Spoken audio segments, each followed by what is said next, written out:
Hello everyone. तो बच्चों हम लोग अब तक सेंटर ऑफ मास में 4 लेक्चर कंप्लीट कर चुके हैं। आज है लेक्चर नंबर 5। लेक्चर नंबर 5 में हम लोग और कुछ अलग डिफरेंट टाइप के क्वेश्चंस करते हैं, देखते हैं एग्जाम में कैसे कैसे क्वेश्चंस और आते हैं और हमें इन क्वेश्चंस को सॉल्व करने का अप्रोच क्या होना चाहिए। ठीक है, मैंने पहले कहा था ये चैप्टर बहुत कॉन्सेप्चुअल है, इस पे क्वेश्चंस बहुत अलग अलग वैरायटी के आते हैं, न्यूमेरिकल्स भी आते हैं, कॉन्सेप्चुअल बहुत आते हैं। अगर कॉन्सेप्ट क्लियर नहीं होगा तो फिर दिक्कत होगी। तो जो भी लेक्चर्स अब तक इस चैप्टर में मैं तुमको प्रोवाइड किया हूँ उन लेक्चर्स को बहुत ध्यान से देखो। बहुत ब्रीफली मैंने हर एक चीज़ को कंप्लीट कर दिया तुम्हारे लिए, ताकि वो जल्दी इस चैप्टर भी मेरा कंप्लीट हो जाए, वो कॉन्सेप्ट हमारे को छूटे भी नहीं। ठीक है, अच्छे से नोट्स बनाओ, कॉन्सेप्ट क्लियर करो, कहीं डाउट होता है उस पर मेहनत करो और बहुत डाउट है तो उसको मुझसे क्लियर कर लो। ठीक है, और उम्मीद करता हूँ कि अब प्रिपरेशन सब अपनी कर ही रहोगे। मैं बार बार इस बात को बोलता हूँ कि टाइम अब एकदम हाई टाइम है, अब यहाँ पर पे हमको थोड़ा सा भी लापरवाही बिल्कुल भारी पड़ेगी। ठीक है, तो बहुत अच्छे से और बहुत पॉजिटिव माइंडसेट के साथ प्रिपरेशन करो। जितना वक्त हमारे पास है वो सफिशिएंट है, इसमें बहुत अच्छा हम लोग मार्क्स ला सकते हैं, बशर्ते रेगुलर बेसिस पर अगर मेहनत करोगे तो। थोड़ा सा भी अगर लापरवाही करोगे तो फिर तुमको फिर रीस्टार्ट करना पड़ेगा, और अब रीस्टार्ट करने का समय नहीं है। ठीक है, चलो। तो सेंटर ऑफ मास में मुझको लगता है कि आज के बाद शायद अभी एक लेक्चर की ज़रूरत मुझको और पड़ेगी। अगर देखते हैं आज के क्लास में वो चीज़ें मैं बता पाया तो वेरी गुड है, नहीं हो पाई तो नेक्स्ट लेक्चर में मैं उसको इसके एक क्लास में तुमको भी और प्रोवाइड कराऊंगा। ठीक है, और देखो नंबर ऑफ क्लासेस से मतलब नहीं, हमें कंप्लीट करना है, हमें पूरे सिलेबस को कंप्लीट करना है अच्छे से, कोई चीज़ छूटने ना पाए, कोई टॉपिक तक ना छूटने पाए। Number of classes doesn't matter, पढ़ना पूरा जरूरी है, इस बात को ध्यान रखना। ठीक है, चलो। तो आज जो हम लोग पढ़ेंगे क्वेश्चन, उनमें से एक बहुत ही इम्पोर्टेंट क्वेश्चन है, नीट के एग्जामिनेशन में बहुत पूछा जाता है और सीयू सेट के बच्चों को तो बिल्कुल रेडी ही रहना है ऐसे क्वेश्चंस के लिए। वो ही क्वेश्चन से मैं शुरुआत करता हूँ। इस पर 2-3 क्वेश्चन करेंगे, फिर आगे चलेंगे और देखेंगे अलग अलग क्वेश्चन कैसे आ सकते हैं। कभी कभी थोड़ा बहुत डिफ्रेंसिएशन भी करने की जरूरत हमको पड़ सकती होगी, सॉरी डिफ्रेंसिएशन बोल रहा हूँ, इंडिकेशन करने की जरूरत पड़ सकती है सेंटर ऑफ मास निकालते वक्त। तो ऐसा क्वेश्चन भी मैं तुमको सिखाऊंगा आज। ठीक है, कि कॉन्टिन्यूअस बॉडी और डिस्क्रीट बॉडी में क्या फ़र्क होता है और क्या थोड़ा बहुत फॉर्मूला चेंज करेगा, कहाँ पर ये सेंटर ऑफ मास का जो फॉर्मूला पढ़े हो समेशन वाला, वो कहाँ इंटीग्रेशन का रूप ले लेगा। ठीक है, अब इंटीग्रेशन का नाम सुन घबराना मत, बहुत सिंपल इंटीग्रेशन होगा, बहुत हाई फाई इंटीग्रेशन नहीं है, तुम्हारे जोन में होगा, अच्छे से कर लोगे। ठीक है, पहले इस क्वेश्चन को करते हैं और इस पर 2 क्वेश्चन की प्रैक्टिस भी करते हैं। क्वेश्चन कह रहा है कि from a circular disc of radius R, एक सर्कुलर डिस्क है, यूनिफॉर्म सर्कुलर डिस्क है, यूनिफॉर्म में लिखा नहीं, छूट गया है, यूनिफॉर्म सर्कुलर डिस्क लिखा रहेगा। From a uniform circular disc of radius R, एक डिस्क है, यूनिफॉर्म है, मतलब कहीं यूनिफॉर्म को मतलब मोटा पतला नहीं, एकदम यूनिफॉर्म सर्कुलर डिस्क है ऑफ रेडियस आर। तो मैं तुम्हारे लिए एक सर्कुलर डिस्क थोड़ा बना देता हूँ। ठीक है, uniform circular disc, diagram based question है, डायग्राम अच्छे से बनना चाहिए। और ये हो गया बच्चों तुम्हारा एक यूनिफॉर्म सर्कुलर डिस्क। यूनिफॉर्म का मतलब किसकी थिकनेस होगी, जो फिलहाल अभी मैं बना रहा हूँ, ये थिकनेस हर जगह एक जैसी होनी चाहिए, कहीं भी ये मोटा पतला ना हो। ठीक है, तो यू कैन से हाँ भाई चलो एक यूनिफॉर्म थिकनेस का हमारा एक सर्कुलर डिस्क है जिसका रेडियस कितना बताया जा रहा है बच्चों, आर। ठीक है, इस बात को ध्यान रखना। From a uniform circular disc of radius R, a smaller disc, एक छोटा सा डिस्क जिसका रेडियस कितना बता रहा है बच्चों, r/2। इस बड़े से डिस्क में से, जो कि फिगर में देख रहे हो, एक छोटा सा डिस्क जिसका रेडियस कितना है, r/2, is removed from circumference. इस बड़े से डिस्क में से उस छोटे से सर्कुलर डिस्क को क्या किया जा रहा है, रिमूव कर रहा है, काट करके निकाल लेते हैं। फ्रॉम द सर्कमफ्रेंस से काट करके निकालना है, बीच से नहीं, बीच से भी निकाल सकते हो, कहीं से भी निकालो। तो क्वेश्चन कह रहा है कि जो काटोगे छोटे से डिस्क को वो इसके सर्कमफ्रेंस से पास करना चाहिए, एक स्लाइस काट करके निकालना फ्रॉम द सर्कमफ्रेंस। अच्छी बात है। पूछा क्या जा रहा है, ये तो करना है, पूछा क्या है, by what distance the centre of mass of the system या ओरिजिनल डिस्क। ओरिजिनल का मतलब ये जो ओरिजिनल है अनकट, जिसको फिलहाल अभी काटा नहीं गया है, उसकी बात हो रही है। इस ओरिजिनल डिस्क का सेंटर ऑफ मास कितना शिफ्ट हो जाएगा हमको पता करना है। कितना शिफ्ट होगा वो तो बात की बात है, पहले जब चेक करते कि भाई शिफ्ट होगा क्यों। सुनो, अभी ये यूनिफॉर्म सर्कुलर डिस्क है, सब देख रहे हैं, अच्छे से पहचान लो। इस यूनिफॉर्म सर्कुलर डिस्क का अगर तुमसे पूछो सेंटर ऑफ मास कहाँ पे होगा, तो कहोगे से यूनिफॉर्म बॉडी है और मास डिस्ट्रीब्यूशन भी यूनिफॉर्म है, ऐसा कुछ कहा नहीं है। तो सेंटर ऑफ मास इसका इसके ज्योमेट्रिकल सेंटर पर होगा, एकदम बीचों बीच होगा, जो कि एकदम सच बात है, सबको पता है। तो सेंटर ऑफ मास फिलहाल इस ओरिजिनल डिस्क का, अनकट डिस्क का एकदम बीच में ज्योमेट्रिकल सेंटर पे होगा, ठीक है। लेकिन जब इसमें से कोई हिस्सा हम काट करके निकालें तो जाहिर सी बात है फिर वो सेंटर ऑफ मास वहाँ पर पे नहीं रहेगा। ये पूरा प्रोसेस कैसे होगा इसको समझते हैं, लेकिन पहले जो डिस्क काटा गया है उसके बारे में थोड़ा सा इन्फॉर्मेशन निकालना जरूरी है। क्या इन्फॉर्मेशन, देखो, जो छोटा सा डिस्क है तुमने काटा है बच्चों, उसका रेडियस कितना बताया जा रहा है सर, r/2।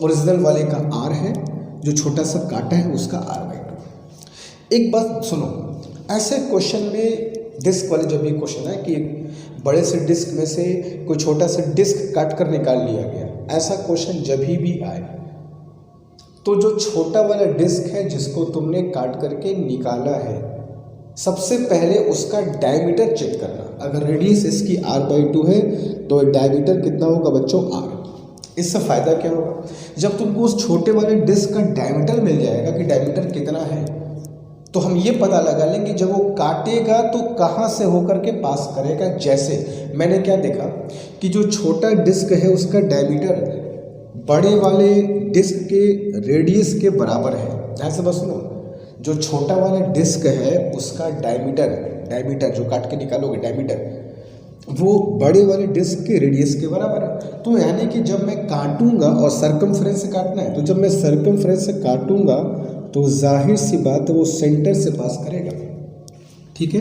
अगर मैं तुमको फिगर बना के दिखाऊं तो this figure should be like that, कुछ ऐसा फिगर बनेगा। मैं यहाँ से डिस्क को काट करके ऐसे निकाल लिया, ठीक है। फिगर अभी देखोगे सब कुछ तुमको समझ में आ जाएगा मैं क्या तुमको बताना चाह रहा हूँ, ठीक है। तो मैंने ये डिस्क काट के निकाल लिया, और जो कटा हुआ डिस्क है बच्चों वो यहाँ पर मैं ला के रख भी देता हूँ, ठीक है, ताकि तुमको क्लियर हो जाए कि एक्चुअली हुआ क्या है। फिगर बेस्ड है, फॉर्मूला बहुत नहीं है इसमें, फिगर समझो, अप्रोच क्या है वो समझो। बहुत आसान क्वेश्चन है, बहुत छोटा क्वेश्चन है, मगर समझो। तो ये दोनों फिगर समझ लो क्या है। मैंने इस बड़े वाले डिस्क में से छोटा सा डिस्क काट करके निकाल लिया।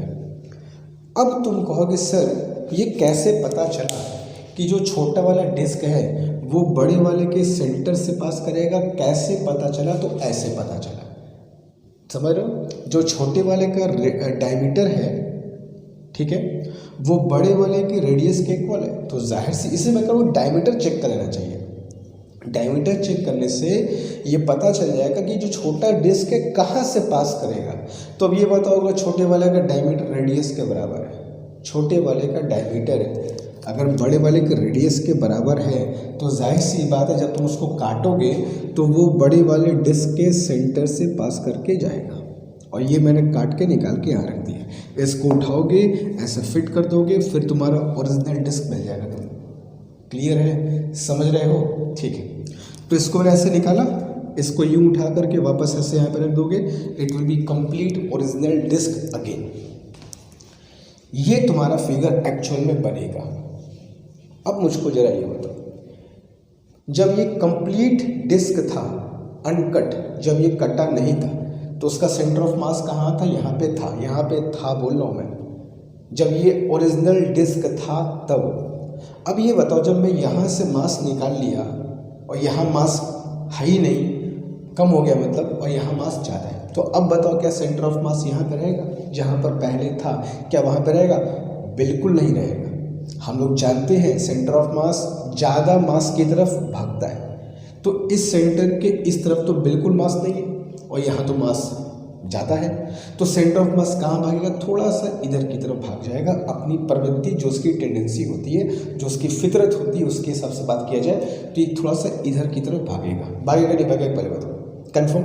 वो कितना भागेगा, कितना शिफ्ट होगा, कितना डिस्प्लेस होगा, वही मुझको पता करने को कहा गया है कि जो ओरिजिनल डिस्क है, ओरिजिनल डिस्क का सेंटर ऑफ मास पहले जहाँ था अनकट का, यहाँ पे था, एकदम बीच में था, वो यहाँ से कितना शिफ्ट करेगा उस तरफ, वो हमको निकालना है। तो उस तरफ क्यों शिफ्ट करेगा ये सबको क्लियर है? जाहिर सी बात है सर, इधर मास कम है, इधर मास ज़्यादा है, तो सेंटर ऑफ मास ज़्यादा मास की तरफ शिफ्ट करेगा, ये मुझको पता है, इसमें कोई भी रॉकेट साइंस नहीं है, सिंपल सा कॉन्सेप्ट है।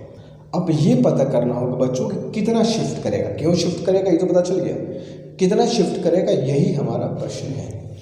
क्लियर है? चलो एक फिगर और मैं तुमको इसको बना के समझाऊंगा, अगर जिसको जिन बच्चों को अगर वो फिगर पसंद है वो फिगर देख लें, जिनको ये फिगर पसंद आएगा वो इस फिगर से अपने क्वेश्चन को सॉल्व करेंगे। ठीक है, तो मैं कुछ ऐसा तुम्हारे सामने पेश करता हूँ। ठीक है, क्लियर है?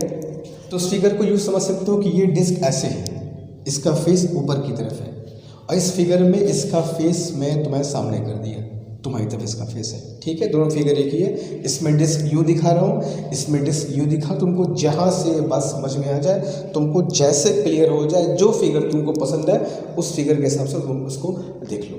ठीक है, और फिर मैं वही कह रहा हूँ कि ये छोटा वाला डिस्क है जिसको मैं काट रहा हूँ, ये छोटा वाला डिस्क इसके सेंटर से पास करेगा। इस बात को हमको ध्यान रखना होगा। थोड़ा सा अगर फिगर में और ठीक कर दूँ, है ना, क्योंकि फिगर जितना परफेक्ट होगा तुमको उतना ही अच्छा लगेगा इसको समझने में। ठीक है, तो थोड़ा सा इसको मैं ठीक कर देता हूँ। चलो फाइन, अब ठीक है। ठीक है, पहले भी ठीक ही था, इतना बुरा नहीं था, पर ठीक है, चलो ओके। चलो, तो छोटा वाला डिस्क मैंने काटा, छोटा डिस्क मैं काटा और काट करके यहाँ से पास किया।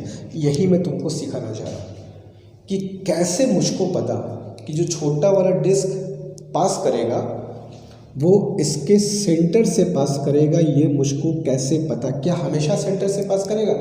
बिल्कुल नहीं। इट विल डिपेंड कि छोटे वाले का डायमीटर कितना है। तो छोटे वाले का डायमीटर रेडियस के बराबर था, इसलिए सेंटर से पास किया। अगर छोटे वाले का डायमीटर रेडियस से बड़ा हो जाता तो ये सेंटर से थोड़ा सा आगे से पास करता। अगला क्वेश्चन ऐसा हो सकता है। अगर ये डायमीटर रेडियस से थोड़ा छोटा होता, कम होता, तो ये सेंटर से पहले ही से पास करके निकल गया होता। हो सकता है नेक्स्ट क्वेश्चन ऐसा भी आ जाए।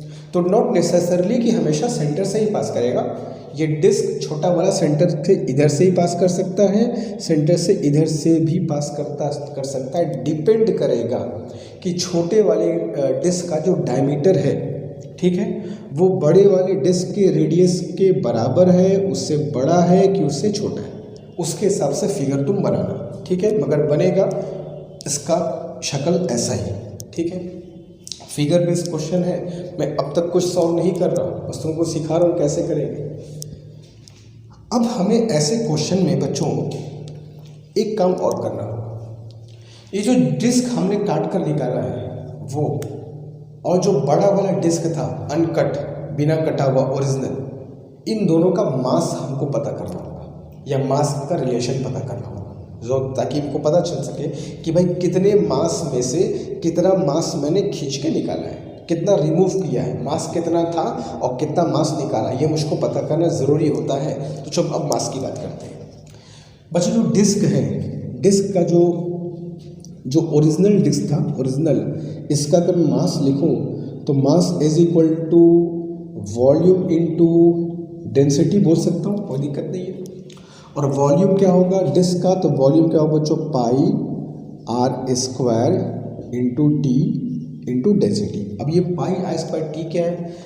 तो pi R square, R is radius, जो टी देख रहे हो बच्चों, टी है उसका थिकनेस, उसकी जो मोटाई होगी वो है। जैसे सिलेंडर का वॉल्यूम होता है ना पाई आर स्क्वायर एच, तो पाई आर स्क्वायर एच की जगह अब डिस्क है, तो डिस्क का तो हाइट मतलब क्या, डिस्क का थिकनेस।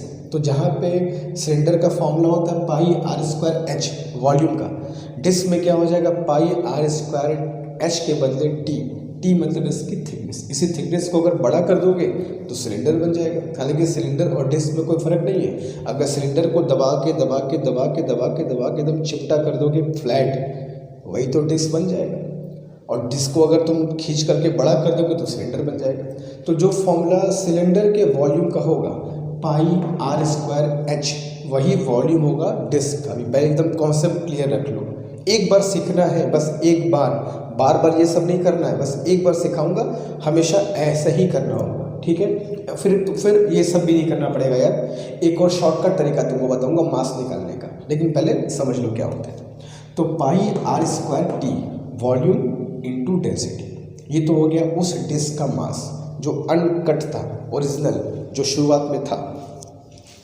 अब ये जो डिस्क काट के निकाला है बच्चों स्मॉल एम, इसका वॉल्यूम क्या कैसे, इसका मास क्या होगा, वॉल्यूम कितना होगा pi R square by 4 into density, ठीक है। अब ये आर स्क्वायर बाई 4 कहाँ से आ गया, तो इसका रेडियस कितना है बच्चों आर बाई 2, तो पाई आर बाई 2 का स्क्वायर किया इंटू थिकनेस इंटू डी, तो mass is equal to volume into density. Clear है। अगर इसको यहाँ से कंपेयर करो तो हम ये कह सकते हैं कि बड़े वाले डिस्क के मास का 1/4 हो गया, ठीक है। जो बड़ा वाला डिस्क है उसके मास का कितना 1/4 है। तो इसको समझ लो, अगर रेडियस जितना कम होगा मास उसका स्क्वायर कर देना। अगर रेडियस 1/3 है तो मास कितना हो जाएगा 1/9। अगर रेडियस आधा है तो मास कितना हो जाएगा 1/4। अगर रेडियस 1/4 है तो मास कितना हो जाएगा 1/16। अगर रेडियस 1/5 है तो मास कितना हो जाएगा 1/25। क्लियर है। क्योंकि सब कुछ तो सेम होगा, पाई भी सेम होगा, टी भी सेम होगा, डेंसिटी भी सेम होगी। फर्क क्या होगा बड़े डिस्क और छोटे डिस्क में, सिर्फ रेडियस का तो फर्क होगा, और रेडियस में स्क्वायर होता है। तो रेडियस जितना कम होगा मास उसका स्क्वायर कम कर देना। रेडियस 1/2 हुआ तो मास 1/4 हो जाएगा। रेडियस 1/3 हुआ तो मास 1/9 कर देना। रेडियस 1/4 हुआ तो मास 1/16 हो जाएगा, ठीक है। और अगर भूल जाए कि सर ने कुछ बताया था तो mass is equal to volume into density से ऐसे निकाल लेना। क्लियर है। और अगर कुछ भी ना पता हो तो याद रखना, जो रेडियस का रेशियो होता है वही मास का रेशियो होगा, ठीक है। एब्सोल्यूट मास का उसका स्क्वायर का रेशियो होगा। रेडियस अगर 1:2 है तो मास कितना हो जाएगा 1:4। तुम कैसे भी चेक करो, बस तुमको मास चाहिए, ठीक है। तो मैंने बड़े वाले डिस्क और छोटे वाले डिस्क का मास फाइंड कर लिया, ठीक है। अगर बड़े वाले का मैं m मान लूँ तो छोटे वाले का कितना हो जाएगा बच्चों m/4। क्लियर है, समझ रहे हो। ये तुम्हारा फॉर्मूला है। अगर डायरेक्ट समझो तो और भी अच्छा है। अगर रेडियस हाफ है तो मैं ओरिजिनल डिस्क का अगर मास m मान लेता हूँ तो छोटे वाले डिस्क का मास कितना हो जाएगा बच्चों m/4। इस बात को भी तुम समझ जाना। अगर भूल जाए तो डायरेक्ट पूरा सॉल्व कर देना, कोई दिक्कत नहीं है। क्लियर है। अच्छा, हमें इसकी ज़रूरत क्यों पड़ेगी? बिल्कुल पड़ेगी, क्योंकि हमको ये पता करना होगा कितने मास में से कितना मास निकला। तो m मास में से m/4 मास निकला। क्लियर है। ये हमको पता करना जरूरी है ऐसे क्वेश्चन को सॉल्व करने के लिए। अब क्या करेंगे सुनो बच्चों, ये बताओ जब ये डिस्क कंप्लीट था, अनकट ओरिजिनल, रिमूव करने के पहले, तो उसका सेंटर ऑफ मास बीच में था, बिल्कुल बीच में था, 0 0। इसको मैंने ओरिजिन मान लिया। और यहीं पर पूरा का पूरा मास बैठा हुआ था, कैपिटल M। मैं कह रहा हूँ बैठा हुआ था। जब ये डिस्क कटा नहीं था तब पूरा का पूरा कैपिटल M कहाँ बैठा था? सेंटर पे बैठा था, जिसको मैंने ओरिजिन मान लिया। अब ये बताओ, ये जो डिस्क तुमने छोटा वाला काट के निकाला है, ये इस डिस्क का सेंटर ऑफ मास कहाँ होगा? कॉमन सेंस की बात है सर। इस डिस्क का सेंटर ऑफ मास उसके अपने सेंटर पे होगा। तो ये जो तुमने डिस्क काट के निकाला है बच्चों, इसका सेंटर ऑफ मास कहाँ होगा? सर उसके अपने सेंटर पे होगा। तो उसके अपने सेंटर पर उसका मास बैठा दो। उस छोटे वाले डिस्क का मास कितना आया है? m/4। क्लियर है। तो बड़े वाले अनकट डिस्क का मास कितना था? m। जिसको सेंटर पे रख दिया मैंने, ऑफकोर्स था भी वहीं पे। छोटे वाले डिस्क का जो काट के निकाले हो उसका मास कितना था m/4, जो कहाँ पे रख दिया मैंने, उसके सेंटर पे रख दिया। उसका कोऑर्डिनेट चेक कर लिया जाए। ये डिस्टेंस कितना है सर, रेडियस r, तो यहाँ से डिस्टेंस कितना होगा सर r/2, 0। ठीक है, ये सबको क्लियर है कोऑर्डिनेट। तो इसको मैंने मान लिया ओरिजिन। तो जो छोटे वाला डिस्क का कोऑर्डिनेट कितना हो गया बच्चों, r/2, 0। अब क्या करेंगे सर, अब तक तो सब बहुत कुछ आप कर रहे हैं, लेकिन जो मेन काम था ये पता करना कि सेंटर ऑफ मास यहाँ से कितना शिफ्ट होगा, वो पता करके बताइए सर। ठीक है, बात सब कुछ समझ में आ गई। मास का रिलेशन क्या होगा, रेडियस के हिसाब से क्या होगा, वॉल्यूम कैसे निकालेंगे, एवरीथिंग इज फाइन। शिफ्टिंग कैसे निकालेंगे सुनो। अब देखो हुआ क्या, इस देखो मैं पहला क्वेश्चन है, काफ़ी बच्चों को इस चीज़ें एक बार नई लग रही होगी, क्योंकि बहुत बच्चों को सब चीज़ नहीं पता होता, इसलिए मैं धीमे धीमे समय लेके समझा। एक बार समझ जाओगे फटाफट आगे बढ़ेंगे। तो हो क्या रहा है कि बड़े वाले डिस्क में से छोटा वाला डिस्क हमने रिमूव किया है। तो ऐसे क्वेश्चन में बच्चों हम लोग जो फॉर्मूला पढ़ते थे XCM का, m1x1 प्लस m2x2, लेकिन जब किसी पार्ट में से किसी पार्ट को रिमूव करते हैं तो माइनस लगाते हैं। ठीक है, m1x1 minus m2x2 by m1 minus m2 को होगा सर, आप तो फॉर्मूले प्लस लिखवाए थे, यहाँ माइनस क्यों कर रहे हैं, क्योंकि यहाँ पर कुछ पार्ट्स ऐड नहीं हो रहे हैं। तुम किसी पार्ट को रिमूव कर, तो रिमूव करने में हमेशा याद रखो इस फॉर्मूले को यूज़ किया जाता है। तो m1x1 माइनस m2x2, m1x1 में से m2x2 को तुमने माइनस कर दिया है, तो m1x1 minus m2x2 divide by m1 minus m2, ये फॉर्मूला चलेगा ऐसे क्वेश्चंस में। क्लियर है, चलो। तो m1 मतलब बड़ा वाला मास जो ओरिजिनल डिस्क था, x1 कहाँ पे था, वो 0 पे था, माइनस m2 मतलब कितना रिमूव किए हो, m/4 रिमूव किया है। कहाँ पे था वो सर, r/2 पे था। तो m1x1 minus m2x2 divided by m1 minus m2। Clear है, तो कितना हो जाएगा बच्चों, ये माइनस mr/4, 2 जा कितना हो जाएगा 8, एंड m माइनस m/4 करोगे तो कितना आएगा बच्चों 3m/, ऑब्वियसली 4।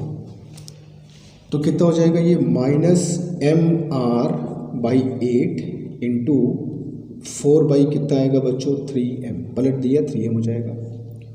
तो m से m कैंसिल, 4 2 जा 8, and you got minus r/6। अब ये माइनस बताने की ज़रूरत नहीं है कि ये क्यों आ रहा है और ये किस बात को सिग्निफाई करता है। सबको पता है कि माइनस आने का मतलब इतना सा है कि सेंटर ऑफ मास इस पॉइंट से लेफ्ट की तरफ शिफ्ट करेगा, जो करना भी चाहिए। तो जो माइनस आ रहा है वो हमारे कॉन्सेप्ट को सर्टिफाई करता है, यस जो हम पढ़े हैं वो सही है कि सेंटर ऑफ मास जहाँ मास ज़्यादा होता है उसकी तरफ शिफ्ट करता है। तो इसका इधर आना ही इस नेगेटिव के होने का प्रमाण है। तो नेगेटिव डिस्टेंस तो नेगेटिव नहीं होती है, तो तुमसे बता रहे, डायरेक्शन तुमको बता रहा है। अगर डिस्टेंस लिखना हो तो मैं सिर्फ इतना लिखूंगा, therefore centre of mass will shift by r/6 distance तो कभी नेगेटिव नहीं होती, इसलिए हम लोग को अगर डिस्टेंस पूछे तो सिर्फ इतना बोला होगा कि जो सेंटर ऑफ मास है वो r/6 डिस्टेंस शिफ्ट कर जाएगा। कहाँ शिफ्ट करेगा, एवरीबॉडी नोस।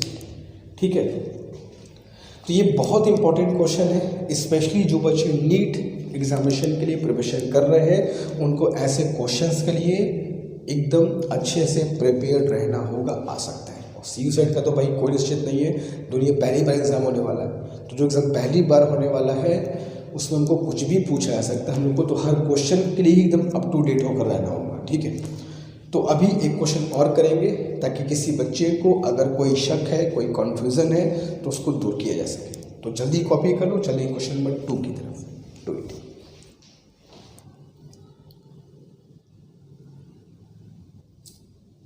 ओके बच्चों, तो क्वेश्चन नंबर 2 की तरफ से तो क्वेश्चन नंबर 2 भी वैसा ही क्वेश्चन है, क्योंकि एक दो क्वेश्चन करेंगे तो ही अच्छे से कॉन्सेप्ट क्लियर होगा और जो कन्फ्यूजन होगा तो भी वो दूर होगा। Correct, from a circular disc of radius 6 centimetre. एक सर्कुलर डिस्क है, यूनिफॉर्म सर्कुलर डिस्क, जिसका रेडियस कितना बताया जा रहा है बच्चों, 6 सेंटीमीटर उसका रेडियस है। अच्छी बात है, कोई दिक्कत नहीं है।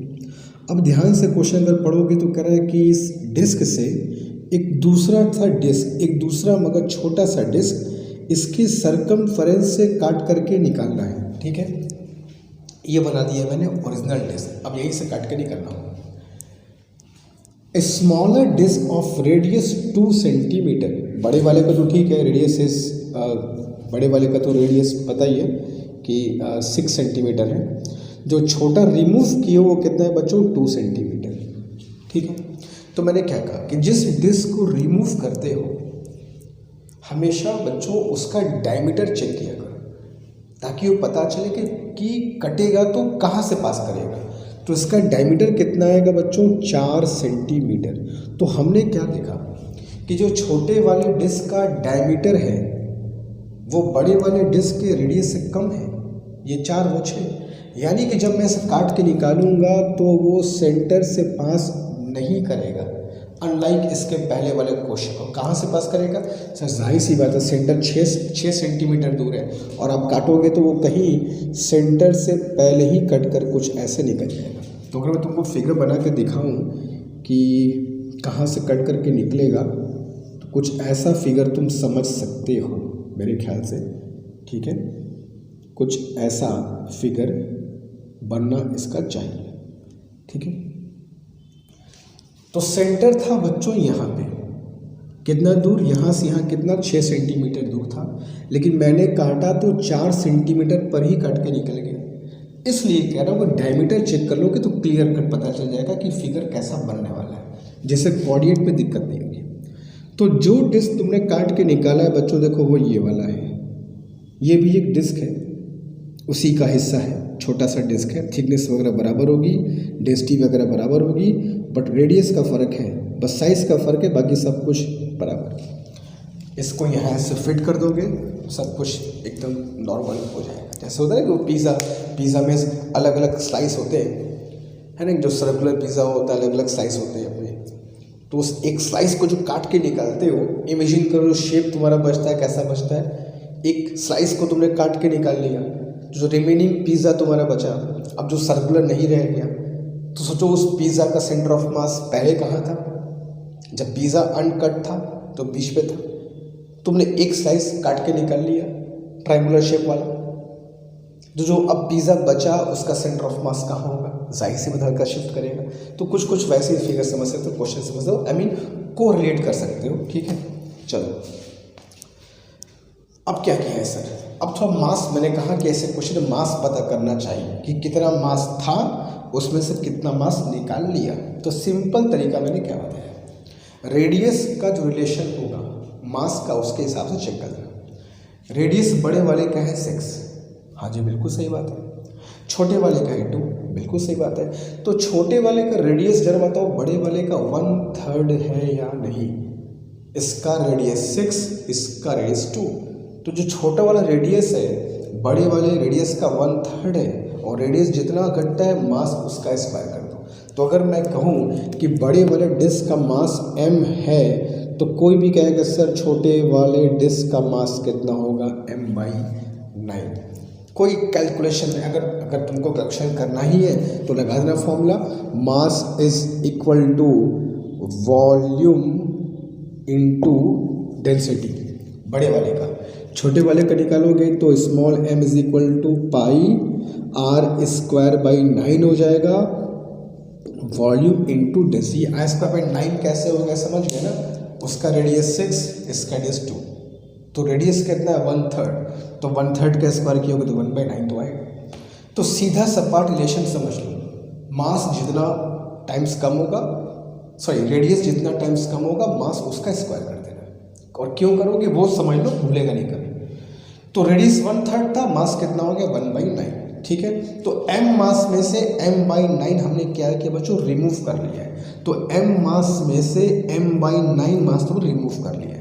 तो रिमेनिंग पार्ट का सेंटर ऑफ मास कितना शिफ्ट करेगा तुमसे पूछा गया है। चलो तो एक काम करते हैं, जरा तुमको दूसरा वाला फिगर बना के दिखाता हूँ, ये वाला फिगर, क्योंकि कुछ बच्चों को, मुझको पता है कुछ बच्चों को ये फिगर अच्छा लगता है, कुछ बच्चों को वो अच्छा लगता है। तो जिसको जो अच्छा लगे वो अपना सिलेक्शन कर लेना।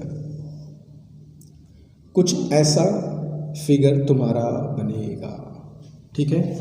सेंटर बेचारा यहाँ पर बैठा हुआ है और तुम्हारा डिस्क जो है छोटा वाला वो पहले से ही कट के निकल गया और सेंटर बेचारा यहाँ पर रह गया, ठीक है। यही फिगर तुमको बस ध्यान रखना है। अगर डिस्क बड़ा होगा तो हो सकता है कि सेंटर से आगे से निकल जाए, तो उसके हिसाब से फिगर बनेगा, उसके हिसाब से कोऑर्डिनेट लिखेंगे।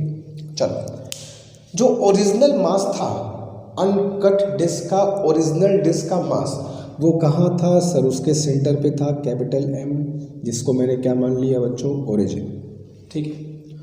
और ये जो काटे हो डिस्क, इसका सेंटर ऑफ मास कहाँ होगा सर, जाहिर सी बात है इस डिस्क का सेंटर ऑफ मास इसके अपने सेंटर पर होगा और इसका मास होगा कितना, अभी निकाला से अपने m/9, ठीक है।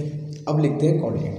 जरा बच्चों बताओ कि ये डिस्टेंस जो बची है, ये वाली डिस्टेंस ये कितनी बची है, ये पूरा रेडियस कितना था 6 में से ये कितना हो गया 4 जो कि निकल गया, तो ये कितना हो गया तुम्हारा 2, ये डिस्टेंस 2 और ये 2, ये तो 2 + 2 कितना हो जाएगा 4। तो इसका मैं कोऑर्डिनेट अगर लिखूं तो 4,0 इसका कोऑर्डिनेट आ जाएगा। फिर देख लो कैसे आया, ये डिस्टेंस कितनी बची है बच्चों 2, कैसे पता 2, रेडियस कितना था 6 और 4 सेंटीमीटर ये निकल गया, तो कितना बच गया 2, तो 2 सेंटीमीटर ये हो गया और ये 2 इसका रेडियस भी है, ऐसा क्वेश्चन में कह रहा था। तो 2 डिस्टेंस जो था वो बच गया, 2 सेंटीमीटर वो और 2 इसका रेडियस ये, तो यहाँ से डिस्टेंस कितनी हो गई 4 सेंटीमीटर हुई, तो 4,0 उसका कोऑर्डिनेट बन गया। तो अब इस टोटल m में से m/9 तुमने काट के निकाल लिया है, क्लियर है। इस m में से तुमने बच्चों m/9 काट के निकाल लिया है। तो अब फॉर्मूला क्या होगा, तो फॉर्मूला वही होगा, XCM will be m1x1 minus m2x2 divided by m1 minus m2। तो m1x1 कितना हो जाएगा बच्चों 0 माइनस m2x2, तो m/9 इंटू x2 कितना है 4 divided by m minus m/9, ठीक है। तो उधर कितना आ जाएगा -4m/9 और नीचे कितना आएगा 9 माइनस 8 का 1 कितना हो जाएगा 8m/9, m/9 cancelled out, you got -1/2 centimetre. Minus आने का फिर वही मतलब है कि सेंटर ऑफ मास इधर शिफ्ट करेगा, उधर करना भी चाहिए क्योंकि मास जहाँ ज़्यादा होता है सेंटर ऑफ मास वहाँ शिफ्ट करता है। तो centre of mass will shift left by how much distance 1/2, तो कि डिस्टेंस नेगेटिव नहीं होती है इसलिए लिखेंगे therefore centre of mass will shift by 1/2 यानी कि 0.5 सेंटीमीटर। जो ओरिजिनल डिस्क का सेंटर ऑफ मास था वो 0.5 सेंटीमीटर क्या होगा बच्चों शिफ्ट कर जाएगा, ठीक है। तो क्लियर है, आसान क्वेश्चन था, बस ऐसे 2-3 क्वेश्चन और प्रैक्टिस कर लोगे एकदम कॉन्फिडेंट हो जाओगे कि हाँ ये हमारे जोन में है, ऐसा क्वेश्चन आएगा तो हमें अटेम्प्ट करना है, ठीक है। और बहुत इंपॉर्टेंट क्वेश्चन है और बहुत एक क्वेश्चन पूछे जाते हैं सेंटर ऑफ मास के अच्छे क्वेश्चन में से इसको माना जाता है, ठीक है। तो कर लो इसे कॉपी। चलिए क्वेश्चन नंबर 3 की तरफ डू इट।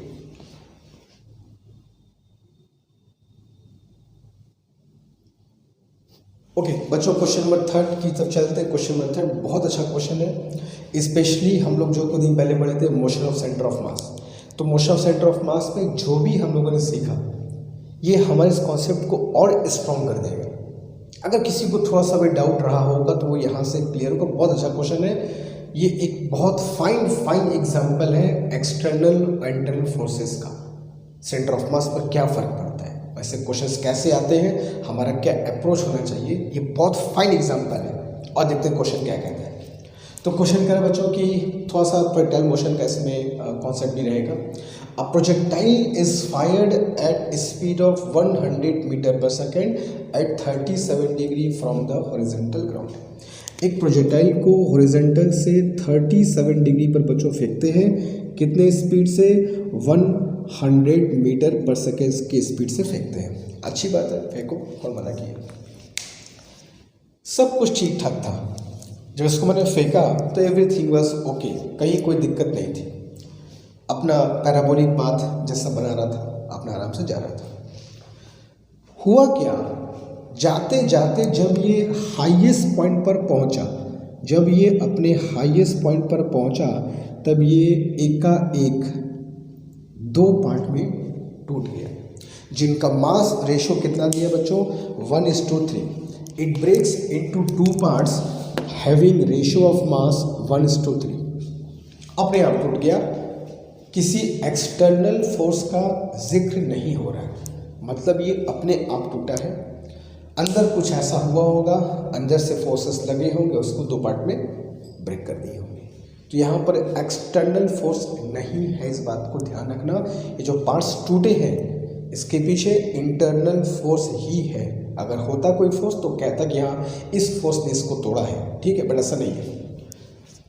टूटने के बाद क्या, द स्मॉल पार्ट, जो छोटा वाला पार्ट है, कमिंग टू द रेस्ट, जो छोटा पार्ट है कट करके टूट करके रेस्ट में आ गया। और टूट करके अगर रेस्ट में आएगा तो सीधा बच्चों कहाँ गिरेगा?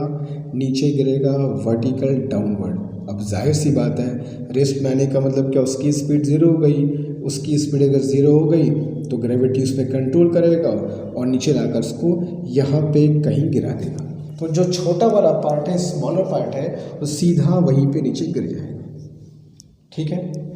तो पूछा है जो दूसरा वाला पार्ट है, हैवियर पार्ट, जो भारी वाला हिस्सा है, वो यहाँ से कितना दूर जा करके गिरेगा, ये क्वेश्चन तुमसे पूछा। पहले क्वेश्चन समझ लो क्या है, क्वेश्चन कैसे बना है, सॉल्व कैसे करेंगे, वो तो बात की बात है।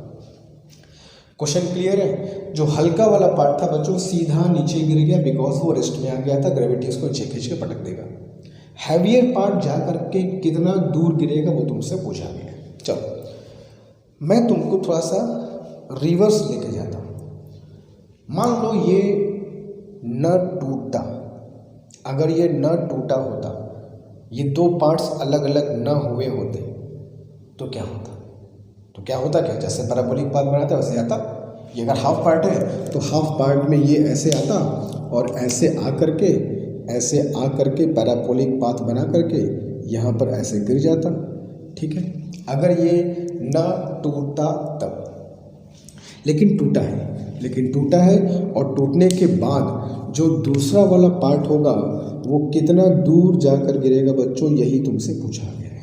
ये 3 फिगर देख रहे हो क्या? जो पहला वाला पार्ट है वो सीधे वहीं पर गिर गया है, ठीक है। जो पहला वाला पार्ट है बच्चों सीधे वहीं पर गिर गया है, क्योंकि वो रेस्ट में आ गया है और ग्रेविटी उसको खींच लेगा। दूसरा वाला पार्ट इस पाथ को फॉलो करेगा जिसको तुम देख रहे हो, और ये वो पाथ है जो तब फॉलो होता जब वो न टूटता। अब होगा क्या, सुनो। हम लोग क्या पढ़े थे? हम लोग ये पढ़े थे कि एक्सटर्नल फोर्स जब नहीं होता है, अब ध्यान से बस सुनना, जब एक्सटर्नल फोर्स नहीं होता है तो सिस्टम के जो पार्ट्स हैं वो कहीं भी जाए, दाएं बाएं ऊपर नीचे कहीं भी जाए, उनका सेंटर ऑफ मास कहीं नहीं जाएगा। जहाँ था जैसे था वैसे ही रहेगा। ये जो 2 पार्ट्स टूटे हैं, एक इधर गया है एक इधर गया है, लेकिन इनको तोड़ने में किसी एक्सटर्नल फोर्स का हाथ नहीं है। तो भले ये 2 पार्ट्स कहीं भी चल जाए, लेकिन इनका सेंटर ऑफ मास वही होगा जहां वो तब होता जब दोनों न टूटते। चलिए मानते हैं कि जब वो न टूटा तो सेंटर ऑफ मास इस बात को फॉलो करता। टूटने के बाद सेंटर ऑफ मास इस बात को फॉलो क्यों करेगा? क्योंकि एक्सटर्नल फोर्स नहीं है। टूट भी गया तो क्या हुआ, सेंटर ऑफ मास जहाँ जाना था वैसे ही जाएगा। मतलब कहने का ये हुआ कि जब ये बॉडी हल्का सा आगे बढ़ेगी और जब ये बॉडी हल्का सा आगे बढ़ेगी तो इन दोनों के बढ़ने के बाद एक बॉडी यहाँ पर पे है, एक बॉडी यहाँ पर पे, एक बॉडी यहाँ पर पे है, लेकिन इन दोनों का सेंटर ऑफ मास कहाँ होगा? इस पाथ पर होगा, ऑन दिस लाइन। जब ये थोड़ा सा और आगे बढ़ कर के नीचे आएगा और जब ये आगे बढ़ के यहाँ जाएगा तो भी इसका जो सेंटर ऑफ मास होगा, जब दोनों को मिला दोगे बच्चों, तो समवेयर यहाँ पर होगा। जब ये थोड़ा बढ़ करके और नीचे आएगा, ये थोड़ा बढ़ करके और आगे जाएगा, फिर भी इनको मिलाओगे तो इन दोनों का जो सेंटर ऑफ मास होगा बच्चों इस लाइन पर होगा, इसी पाथ पर होगा। जब ये बॉडी थोड़ा सा और नीचे गिर के यहाँ पर आएगा और जब ये बॉडी यहाँ पर आएगा तो फिर तुम इन दोनों को अगर मिलाओगे तो इन दोनों का सेंटर ऑफ मास तुम्हें कहाँ मिलेगा? इस पॉइंट पर ही मिलेगा। जब ये बिल्कुल नीचे गिर जाएगा ग्राउंड पर और ये बिल्कुल यहाँ चला आएगा ग्राउंड पर ऐसे, तो इन दोनों का सेंटर ऑफ मास कहाँ पाओगे बच्चों? इस पॉइंट पर पाओगे, जहाँ पर वो तब होता जब वो न टूटता। मतलब कहने का ये हुआ कि ये बॉडी ऐसे चलेगी, दूसरा बॉडी ऐसे चलेगा, लेकिन उनका जो सेंटर ऑफ मास है वो ऐसे चलेगा। क्यों? क्योंकि इनको तोड़ने में एक्सटर्नल फोर्स का हाथ नहीं है। तो बॉडी को जहाँ जाना है जाओ, सेंटर ऑफ मास जैसे जाना था वैसे ही जाएगा, न टूटता तो जैसे जाता, टूटने के बाद भी वैसे ही जाएगा, क्योंकि किसी बाहरी फोर्स ने नहीं तोड़ा है। इंटरनल फोर्स में मैंने क्या बताया था? पार्टिकल्स को जहाँ जाना है जाओ यार, सेंटर ऑफ मास में कोई फर्क नहीं पड़ेगा। तो इसका मतलब ये हुआ कि जब ये बॉडी यहाँ गिरेगी और दूसरी बॉडी यहाँ गिरेगी तो इन दोनों का सेंटर ऑफ मास कहाँ होगा? यहाँ पर होगा। यहाँ मतलब कहाँ पर? जब वो ओरिजिनल जहाँ पर होता, मतलब जब ना टूटता तो जहाँ गिरता, वहीं पर पे सेंटर ऑफ मास होगा। ठीक है, तो this is motion of centre of मास। ये सेंटर ऑफ मास का ट्रेजेक्टरी है। उन दोनों बॉडीज़ का ट्रेजेक्टरी कुछ और होगा, लेकिन ये सेंटर ऑफ मास की ट्रेजेक्टरी है। ठीक है, क्लियर है? अब मैं क्या करता हूँ, जो 5 टूटे हैं उनका रेशो कितना दिया? 1:3। तो 1:3 में इकट्ठे में क्या करूँ, 1 और 3 को ऐड करके, चलो मान लिया टोटल मास 4m है। 4m क्यों मान लिया? 1 + 3 कितना होता है? 4, टोटल 4 मान लो। तो हल्का वाला पार्ट कितना हो जाएगा बच्चों? 3m, और भारी वाला पार्ट कितना हो जाएगा? 3m। ठीक है, तो हल्का वाला पार्ट यहाँ, अच्छा यहाँ जो गिरा, ये जो आधा डिस्टेंस है ये रेंज का आधा होता है ना, तो इसके कोऑर्डिनेट को r/2, 0 बोल सकता हूँ मैं। अगर इसको मैं ओरिजिन मान लूँ जहाँ से फेंक रहे हैं, तो इसका कोऑर्डिनेट क्या हो गया? r/2, 0। Centre of mass coordinate कितना हो गया सर? r, 0, जो यहाँ से यहाँ तक और रेंज के इक्वल होगा। और इसका बड़े वाले कोऑर्डिनेट क्या होगा? x, 0। यही बच्चों x मुझको फाइंड करना है, जो कितना दूर जाकर गिरेगा। तो सेंटर ऑफ मास पता है, पहले बॉडी का पोजीशन पता है, दूसरे बॉडी का पोजीशन निकल जाएगा, बशर्ते हमको रेंज पहले निकाल लेना चाहिए। रेंज निकालेंगे तो ही बात बनी, तो रेंज निकाल लिया जाएगा। तो रेंज के लिए फॉर्मूला हम सब जानते हैं बच्चों, क्या होता है? u² sin2θ/g। इसको एक्सपेंड कर दिया जाए तो u² 2 sin θ × cos θ/g। ठीक है, अब वैल्यू पुट कर दिया जाए तो u² कितना बच्चों? 100 का स्क्वायर कितना हो जाएगा? 10,000 × 2 sin θ, मतलब sin 37। sin 37 तो हम सब जानते हैं कितना होता है, अच्छे से पढ़ चुके हैं, 3/5 × cos 37। cos 37 भी हम सब जानते हैं बच्चों कितना होता है? 4/5, और डिवाइड बाई क्या हो गया सर? 10। ठीक है, तो 2 1 0 कैंसिल, और ये तुम्हारा 25, और ये तुम्हारा हो जाएगा 42 × 80 × 4 3 × 12। इसको सॉल्व करोगे तो कितना आ जाएगा बच्चों? 960 मीटर।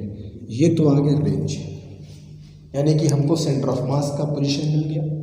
इसका पोजीशन r/2 मतलब 960 का हाफ कर दो, कितना हो जाएगा? 480, 0। ठीक है, और ऐसा कोऑर्डिनेट कितना हो गया? 960, 0, और इसका तुमको पता करना है। ठीक है, तो लगाते हैं फॉर्मूला। तो XCM का फॉर्मूला हम लोग क्या पढ़ते हैं बच्चों? m1x1 + m2x2 divided by m1 + m2। Okay, तो वैल्यू पुट कर दिया जाए। m1x1, तो m1x1 इज, अच्छा XCM सेंटर ऑफ मास कहाँ पे? सेंटर ऑफ मास देखो पोजीशन कितनी है? 60 है। तो सेंटर ऑफ मास की पोजीशन कितनी होगी 960 इज इक्वल टू m1x1 तो m इंटू 480 प्लस m2 कहाँ गिरा है, m2 यहाँ गिरा है, m2x2 जो कि हमको फाइंड करना था 3m into x divided by कितना हो जाएगा बच्चों m1 प्लस m2। तो m अगर यहाँ से मैं कैंसिल कर दूँ तो 960 इज इक्वल टू क्या हो जाएगा 480 प्लस 3x बाई 4। ठीक है, अब यहाँ से मैं इसको सॉल्व करूँगा तो सॉल्व करने पर इसको चेक करना बच्चों, इसकी जो वैल्यू आती है 1120 metre will be its value. Check कर लेना कैलकुलेशन करके। तो x की जो वैल्यू है 1120 मीटर आएगी। तो दूसरा बॉडी जो होगा फेंकने वाले पॉइंट से 1120 मीटर दूर जाकर गिरेगा। एक कैलकुलेशन पर बहुत ध्यान मत दो, तो सिंपल तुमको पता है हम लोग क्या कर रहे हैं, सेंटर ऑफ मास की पोजीशन पता चल गई, एक बॉडी की पोजीशन पता चल गई, दूसरे बॉडी की पोजीशन पता करना था, तो कौन सा बहुत बड़ा काम था, लगा दिया। लेकिन ये जो आया है ये चीज़, ये क्यों आया, कैसे आया, वो समझना कि पहला बॉडी अपना रास्ता जा रहा होगा, दूसरा बॉडी अपना रास्ता जा रहा होगा, लेकिन सेंटर ऑफ मास पे फर्क नहीं पड़ेगा, क्योंकि ये जो अपना रास्ता चुना है इन लोगों ने, उसके पीछे कोई बाहरी फोर्स नहीं था। यानी कि ये लोग रास्ता अपना अपना जो भी चुन ले, सेंटर ऑफ मास उसी रास्ते पर होगा जहां उसको होना चाहिए था। तो न टूटने पर सेंटर ऑफ मास जिस बात को फॉलो करता, शब्दों को सुनना, सब शब्दों का खेल है, physics the game of words. न टूटने पर सेंटर ऑफ मास जिस बात को फॉलो करता, न टूटने पर सेंटर ऑफ मास जिस बात को फॉलो करता, टूटने के बाद भी सेंटर ऑफ मास उसी बात को फॉलो करेगा, क्योंकि ये टूटना इंटरनल फोर्स की वजह से हुआ है। तो सेंटर ऑफ मास यहाँ गिरा, उसका मिल गया मुझको कोऑर्डिनेट, पहला पार्ट यहाँ गिरा, उसका मिल गया मुझको कोऑर्डिनेट, दूसरा पार्ट कहीं यहाँ गिरेगा जिसका मुझको कोऑर्डिनेट पूछा गया था। तो सिंपल सा मैंने ये निकाल लिया, ये निकाल लिया, ये मुझको निकालना था, अप्लाई कर दिया formula, you got the answer. तो मेथड देखो, अप्रोच देखो कैसे इस क्वेश्चन को करते हैं, और मोशन ऑफ सेंटर ऑफ मास पे कैसे क्वेश्चंस आते हैं। ठीक है, अच्छा क्वेश्चन था, कॉन्सेप्ट ऐसे ही क्वेश्चन से क्लियर होता है, ऐसे ही क्वेश्चन तुमको और क्वेश्चन करने की हिम्मत देते हैं। आई डोंट नो, ऐसे नहीं पढ़ते कि वही क्वेश्चन एग्जाम में आ जाए, आएगा, अच्छी बात है। अगर ये क्वेश्चन नहीं भी आएगा तो ऐसे जो भी दूसरे क्वेश्चन आएंगे जहाँ इनका कुछ कनेक्शन होगा, फट से समझ जाओ कि यार उस क्वेश्चन में ऐसा किए थे, यहाँ पर ऐसा होना चाहिए। तो क्वेश्चन से क्वेश्चन बनते हैं, धीमे धीमे कॉन्सेप्ट डेवलप होता है। कभी भी ये सोच के मत पढ़ो कि यार यही क्वेश्चन एग्जाम में आना चाहिए, ऐसा कौन पढ़ता है, साइंस पढ़ रहे हो। मेथड पे फोकस करो, अप्रोच पे फोकस करो, कॉन्सेप्ट पे फोकस करो। ठीक है, जल्दी इसको कर लो। क्वेश्चन नंबर 4 हम लोग शुरू करते हैं।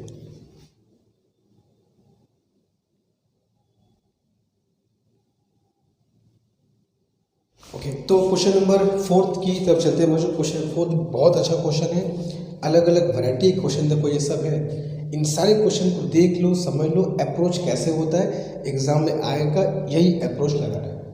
अब ये देखो थोड़ा डिफरेंट क्वेश्चन है, क्या डिफरेंट है, उस डिफरेंस को तुमको समझाता हूँ। देखो बच्चों, दो टाइप के बॉडी हमारे आसपास होते हैं इन जनरल, एक को बोलते हैं डिस्क्रीट और एक होता है कॉन्टिन्यूस। डिस्क्रीट मतलब जैसे मान लो एक बॉडी है, हालांकि हर एक बॉडी पार्टिकल से मिलकर बनी होती है, मैं हूँ, तुम हो, जो भी है, मगर पार्टिकल्स देखते नहीं है, छोटे छोटे पार्टिकल्स देखते नहीं है, तो लगता है कि पूरी बॉडी कॉन्टिन्यूस, ऐसे मार्कर है, ये पार्टिकल से मिलकर बना हुआ है, मगर पार्टिकल्स इतने क्लोज है कि लग रहा है कि पूरा ये कॉन्टिन्यूस बॉडी है। इसके अंदर अगर माइक्रोस्कोपिक लेवल पर जाकर देखोगे तो छोटे छोटे पार्टिकल्स से मिलकर बना हुआ। एनीवे, दिख नहीं रहा है, इससे बोलते हो कॉन्टिन्यूस बॉडी है। तो दो बॉडी होती है, डिस्क्रीट और कॉन्टिन्यूस। डिस्क्रीट मतलब जिसके पार्टिकल्स दिखे और तुम काउंट कर सको। जैसे मान लो मैंने कहा एक सिस्टम है, इस सिस्टम में मान लो मैंने कहा 1 2 3 4 5 6 7 8 ऐसे करते करते 15-20 पार्टिकल्स हैं। तो इस बॉडी को हम कहेंगे डिस्क्रीट, पार्टिकल्स दिख रहे हैं, काउंटेबल है। तो फॉर्मूला क्या लगाओगे, m1x1 plus m2x2 plus m3x3 plus m4x4, जो हम लोग सेंटर ऑफ मास का निकालने वाला फॉर्मूला पढ़े हैं, ये वाला कि sigma mi X I from first particle to N particle by M. भाई तुम ये काम कहाँ कर सकते हो बताओ? तुम ये फॉर्मूला कहाँ लगा सकते हो जहाँ तुमको उस बॉडी के पार्टिकल्स अलग अलग दिखाई पड़े कि हाँ भाई ये पहला पार्टिकल है, ये दूसरा है, तीसरा वहाँ है, चौथा यहाँ है, पाँचवा वहाँ बैठा हुआ है। तो जहाँ पर तुमको डिफरेंट डिफरेंट पार्टिकल्स नज़र आए और वो पार्टिकल्स काउंटेबल हो, 10, 15, 40, 50 काउंटेबल हो, you can use this formula sigma summation. तो ऐसे बॉडी को बोलते हैं डिस्क्रीट। बहुत ध्यान से बस समझना, बहुत क्रूशियल कॉन्सेप्ट है ये। दूसरी बॉडी क्या होती है? कॉन्टिन्यूअस। जब अब तुमको मैंने कहा कि बच्चों एक बॉडी है कॉन्टिन्यूअस है, इसके पार्टिकल्स बहुत ढेर सारे हैं, मिलियन बिलियन पार्टिकल्स हैं भाई, पार्टिकल बहुत नज़दीक नज़दीक है और मिल करके पूरा एक का एक कंप्लीट बॉडी दिखाई दे रहा है, जिसको बोलते हैं कॉन्टिन्यूअस बॉडी। हालांकि एक लेवल पर आकर वो भी पार्टिकल से बना हुआ है, पार्टिकल दिख भी जाएंगे सॉरी, मगर अभी हमको दिखाई दे रहा है कॉन्टिन्यूअस। तो ऐसे बॉडीज़ में जहाँ पार्टिकल्स काउंटेबल नहीं है, लाखों करोड़ों पार्टिकल्स हैं, ऑब्वियसली इस फॉर्मूले को तुम नहीं लगा सकते। ये फॉर्मूला वही लगाओगे जहाँ 4, 5, 10 पार्टिकल हो, काउंटेबल हो, दिखाई पड़े। अब इस मार्कर में हम लोग इस फॉर्मूले को यूज़ कर सकते हैं क्या? इस मार्कर के एक एक पार्टिकल को m1x1 m2 x2 कर सकते हो क्या? ज़िंदगी खत्म हो जाएगी, इतने पार्टिकल्स हैं इसमें। तो ये कॉन्टिन्यूअस बॉडी हो गया। तो इस बॉडी के केस में, ऐसे बॉडीज़ के केस में ये सिग्मा वाला फॉर्मूला यूज़ नहीं होता है। तो क्या होता है सर?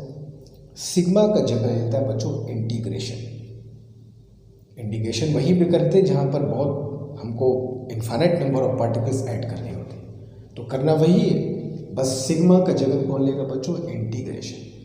तो ऐसे क्वेश्चन में इंटीग्रेशन लगाना होगा जहाँ पर कॉन्टिन्यूअस बॉडी आती है, और जहाँ डिस्क्रीट बॉडी होगी, पार्टिकल्स दिख रहे हैं, काउंटेबल है, फाइनाइट है, 10, 15 है, फाइन लगाओ m1x1 + m2x2 + m3x3 fine.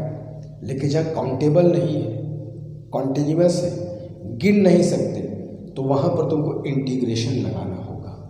Clear है? दोनों में फ़र्क समझ गए हो? बस यही फ़र्क वाला क्वेश्चन है ये। अब कैसे करेंगे उसको थोड़ा देख लिया जाए, ठीक है? चलो फाइन।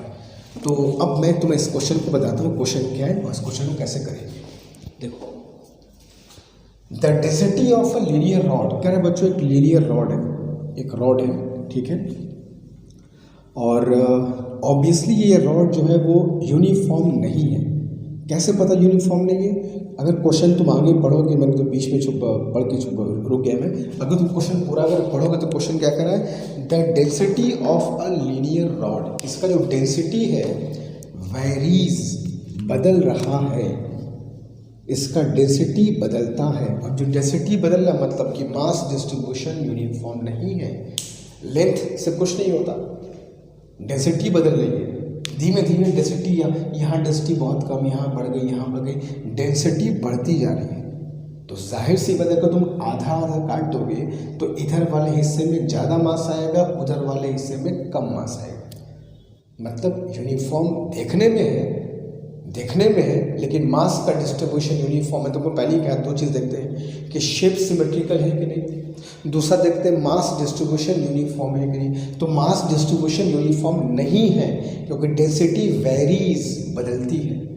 तो अगर तुम हाफ डिवाइड करोगे तो एक हाफ का मास थोड़ा कम होगा, एक हाफ का मास ज़्यादा होगा, तो जाहिर सी बात है सेंटर ऑफ मास बीच में नहीं होगा। कहाँ होगा वही तुमसे पूछा गया है। और सबसे इंपॉर्टेंट बात कि बॉडी कैसी है बच्चों, वही जो तुमको उसके एग्जाम्पल दिया, कॉन्टिन्यूअस। ये डिस्क्रीट बॉडी नहीं है। ऑफकोर्स एक लेवल पर आकर पार्टिकल्स तुमको दिख जाएंगे, मगर अभी तो हमको कॉन्टिन्यूअस दिखाई दे रहे हैं। और सबसे बड़ी बात कि पार्टिकल्स तुमको दिखाई भी पड़ गए, लेकिन क्या पार्टिकल फाइनाइट है? 10, 12, 100, 50 पार्टिकल है? ये इनफाइनाइट पार्टिकल्स हैं। दिख भी जाएंगे तो फिर कैसे करोगे? पार्टिकल्स दिख भी गए, मास मिल गया, मगर ऐड कैसे करोगे? इंटीग्रेशन तो करना ही होगा। तो ऐसे क्वेश्चन से बच्चों इंटीग्रेशन पहन लेते हैं, करना वही होगा m1x1 + m2x2, मगर इंटीग्रेशन करके। कैसे करेंगे देखो, सबसे पहले करते क्या है बच्चों, इसका छोटा सा पार्ट हम लोग कंसीडर करते हैं। We take a very small part of this rod, infinitesimally small part लिया dx। अब जाहिर सी बात, अगर मास अगर पार्ट में बहुत छोटा है तो इसका मास भी बहुत छोटा होगा, छोटे मास को बोल दिया dm।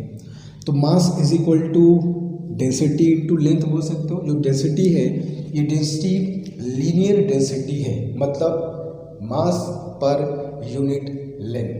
डेंसिटी हमेशा मास अपॉन वॉल्यूम में नहीं होता, डेंसिटी हमारा हम लाइन डेंसिटी भी ले सकते हैं जिसको बोलते हो लीनियर डेंसिटी। यहाँ ये जो डेंसिटी है पर यूनिट लेंथ है, ठीक है। तो यूनिट लेंथ का डेंसिटी अगर रो है तो इतने पार्ट का अब हमको अगर मास निकालना हुआ तो मास इज इक्वल टू हमने क्या किया डेंसिटी इनटू लेंथ, ठीक है। छोटा सा लेंथ और उसकी डेंसिटी। तो डेंसिटी कितना है बच्चों a plus B X into D X. अच्छा ये a और b कांस्टेंट है और जो x है ये x क्या है बच्चों, तो x कह रहा है distance from the left and से उस पॉइंट के डिस्टेंस जहाँ तुम डेंसिटी पता करना चाहते हो। जैसे अगर मुझको पता करना है कि इस एंड पर डेंसिटी कितनी है, एकदम किनारे वाले x कितना रख दूंगा 0। मुझको पता करना है यहाँ डेंसिटी कितनी है, x कितना रख दूंगा कैपिटल L, क्योंकि रॉड की लेंथ कितना दिया है तुमको कैपिटल L। तो मतलब ये कहना चाह रहा है कि हर अलग अलग पॉइंट पर डेंसिटी अलग अलग है। Rho is equal to a plus B X, A और बी कॉन्स्टेंट है और x जो है बच्चों x हर पॉइंट का देखो डिफरेंट है, यहाँ कुछ x, यहाँ कुछ और, यहाँ कुछ और, यहाँ कुछ और। तो x के साथ डेंसिटी इज चेंजिंग। जिस पॉइंट का डेंसिटी पता करना है वहाँ पर x की वैल्यू पुट कर दो। वैसे हमको पता है कि बीच में डेंसिटी कितनी है, एकदम बीचों बीच डेंसिटी कितनी है। तो बीचों बीच डेंसिटी निकालने के लिए x के बदले क्या पुट कर दोगे बच्चों L/2। एकदम किनारे पर लेफ्ट एंड पर डेंसिटी कितनी है, x की वैल्यू 0 पुट कर दो। एकदम राइट एंड पे डेंसिटी कितनी है, x की वैल्यू L पुट कर दो। तो हर अलग अलग पॉइंट पे अलग अलग डेंसिटी तुमको मिल जाएगी। तो इस पॉइंट की डेंसिटी मुझको मिल गई, लंबाई से मल्टीप्लाई कर दिया, इस छोटे से पार्ट का मास निकल गया, ठीक है। इस छोटे से पार्ट का मास निकल गया। अब क्या किया जाए, अब सुनो, हम जब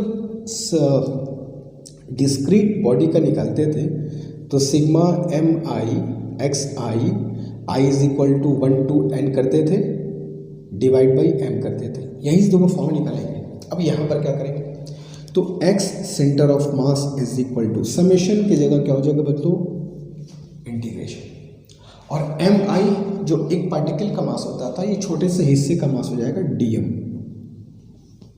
एक्स आई क्या होता था उसका कोऑर्डिनेट, तो इसका कोऑर्डिनेट मतलब ओरिजिन से डिस्टेंस कितनी है x, तो dm into X M X, ठीक है। First particle to end particle, तो फर्स्ट पार्टिकल या पार्टिकल तो काउंटेबल नहीं है, तो शुरुआत से लेकर अंत तक, तो शुरुआत मतलब when x is equal to 0 से अंत तक मतलब x is equal to l, और डिवाइडेड बाई टोटल मास। तो टोटल मास का मतलब क्या है, छोटे से मास को लो और उसको 0 से l तक ऐड कर दो। तो इसी फॉर्मूले को देखोगे तुमको ये चीज़ मिल जाएगी। ये बीएचओ में पूछा क्वेश्चन है। अच्छा तुमको ये बताओ, इसका आंसर तुरंत अभी आ जाएगा, इंडिकेशन करूँगा। एक और तरीका तुमको बताऊंगा इस क्वेश्चन को करने का, ऑप्शन के हेल्प से। इंडिकेशन पे इंडिकेशन की जरूरत नहीं पड़ेगी, ऑप्शन के हेल्प से आ जाएगा। लेकिन हमेशा हमको हर क्वेश्चन के और मेथड भी आने चाहिए। शॉर्टकट किसी मेथड का पता है, अच्छी बात है, मगर पूरा प्रोसेस भी पता होना चाहिए, तभी शॉर्टकट का मजा है, ठीक है। तो ये क्लियर है कि इस फॉर्मूले को ऐसे कैसे चेंज करेंगे, ठीक है। अब इंडिकेशन कर दिया जाए, तो इंडिकेशन में करने बैठूंगा तो 0 to l ये हो जाएगा। dm निकाल चुका हूँ पहले, a plus B X D X into X तो बाहर है ये, and divided by integration 0 to l। dm कितना है बच्चों, a plus B X into D X. अब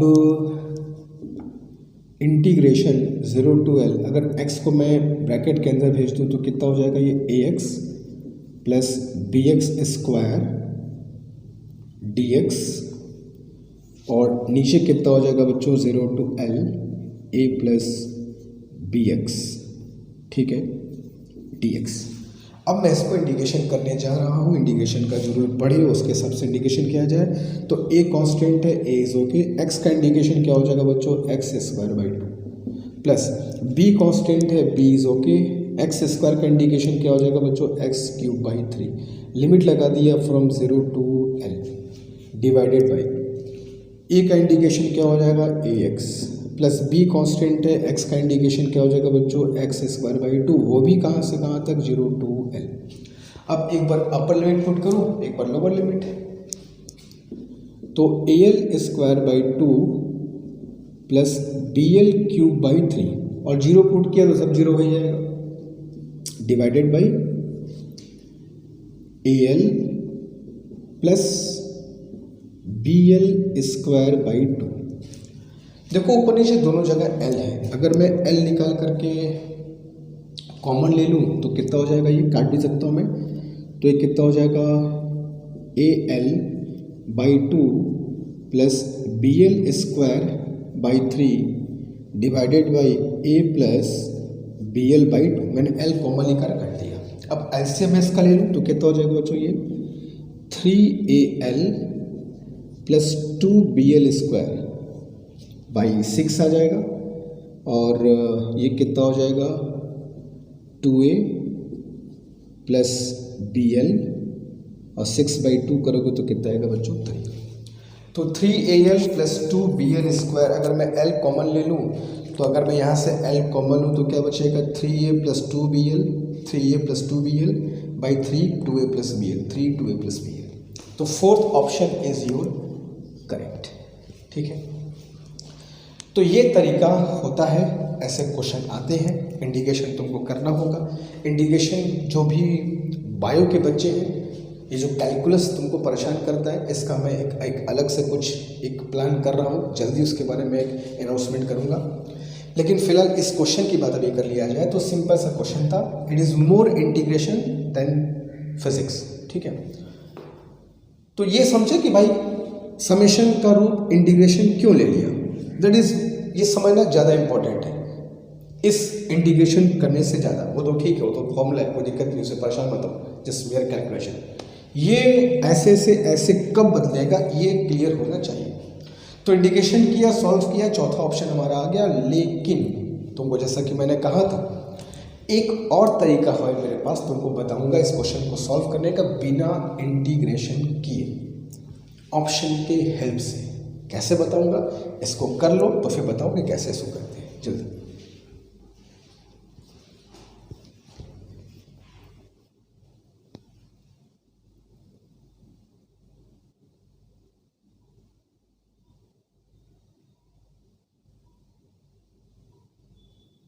ओके, तो देखो बच्चों, अब इस क्वेश्चन को मुझको तुम्हें करके दिखाना हुआ किसी दूसरे मेथड से, जिसमें हमको इंटीग्रेशन की ज़रूरत न पड़े। तो क्या वो मेथड हो सकता है, क्या कोई ऑप्शन है, क्या कोई ऑप्शन की हेल्प से कर सकते हैं? तो बिल्कुल कर सकते हैं। कैसे कर सकते हैं वो फटाफट देखते हैं हम लोग। चलो और देखते हैं कैसे इसको हम लोग और किसी मेथड से कर सकते हैं।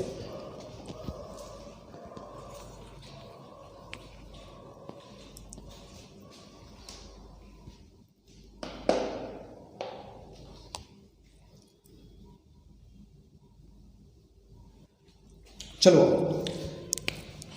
देखो बच्चों, ये हमारा एक रॉड था, ठीक है, यूनिफॉर्म रॉड था।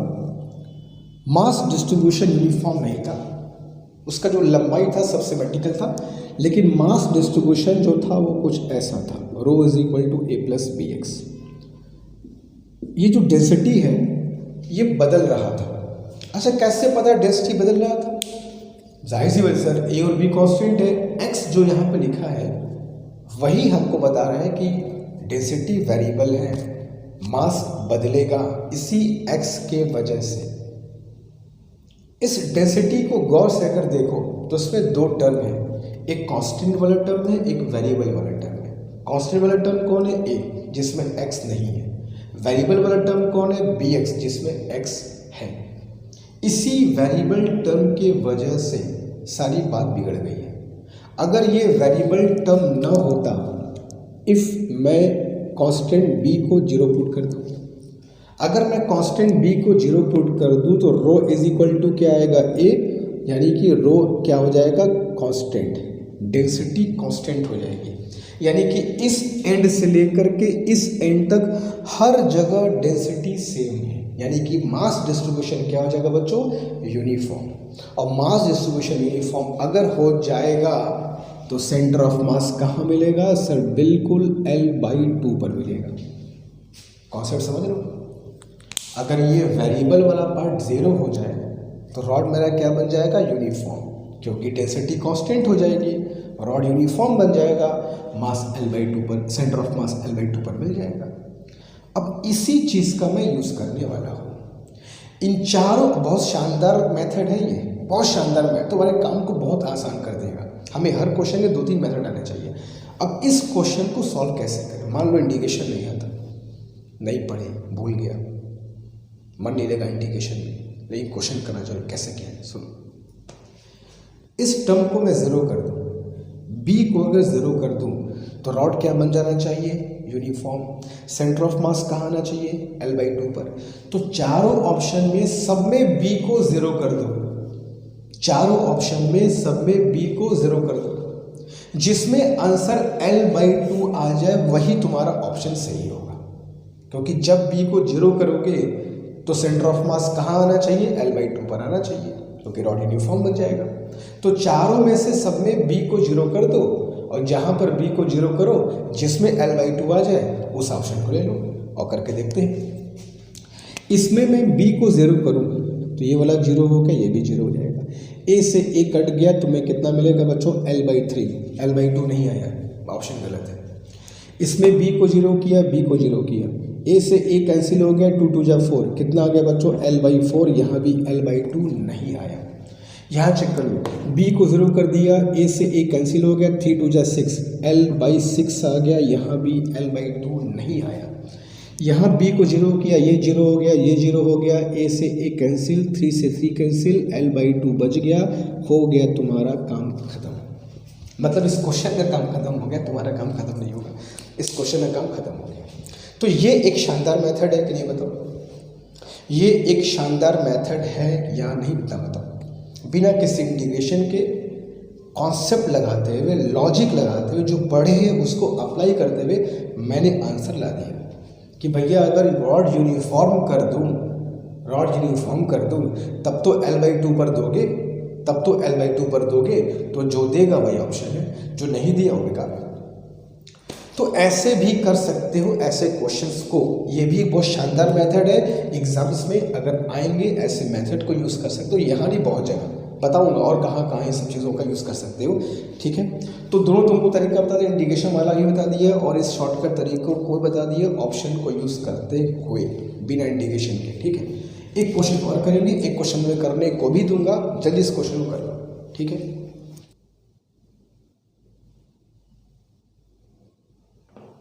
ओके बच्चों, तो इस पे एक क्वेश्चन और करते हैं, देखते हैं जो सीखे उसको अप्लाई कर पा रहे हैं। करेंगे द लीनियर डेंसिटी ऑफ, जहाँ पे डेंसिटी वगैरह दे रॉड वॉट दे, समझ रहा कि भाई कॉन्टिन्यूस बॉडी वाला कॉन्सेप्ट है, इंटीग्रेशन हमें करना होगा।